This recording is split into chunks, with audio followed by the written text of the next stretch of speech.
Continuing with football, former champions Charlie Smith were the last team to secure their quarter-final round berth in the Issa Manning Cup following a 2-1 win over St George's College today. More in this report. It was win or bust for Charlie Smith as they went up against St George's College seeking to gain the third spot from Zone A.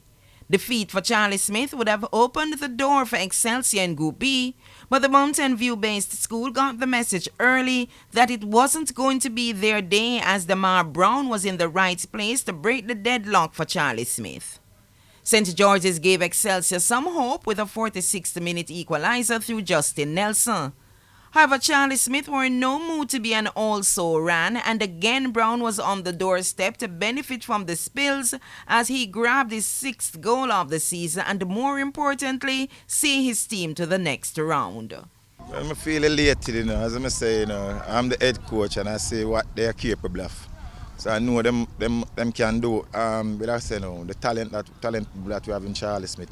We know we could have qualified, but trust me, today, it's the worst game we have played, but kudos to the guys. They did what they have to do. Over at the Spanish Town Prison Oval, St. Catherine High went into their game against Kingston College with 10 points, and knowing win, lose or draw, they were assured a place in the quarter-final round.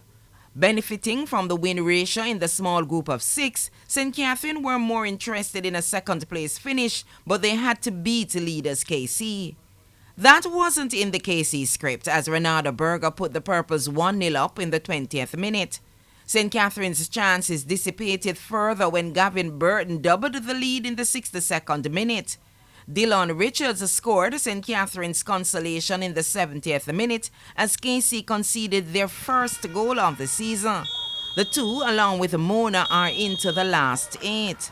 We made a couple changes. Clearly we wanted to give some players, because we're going into the business round now, so we decided fit to preserve some players who were partially injured. If the penalty that we conceded, the player was carrying an injury, and I thought that it contributed to his effort in trying to stop the player. They're a bit more robust than us and quicker to the ball, the first ball and second ball more than us. But I think the second half we come into our own and started to play, and it's a difference, a major difference. Although we lost the game 2-1, but I think we must say thumbs up to the youngsters. They really fought hard in the second half.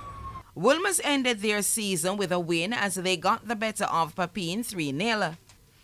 Nathaniel Brooks, Daquan Duhaney and Jevon Barrett were the scorers for Wolmer's. It was Wolmer's second win of the campaign from 5 matches. Neither of those two will advance. Karen Madden, TVJ Sports. And the game between Jose Marti and Dunoon Technical ended 4 minutes early with Jose Marti leading 1-0.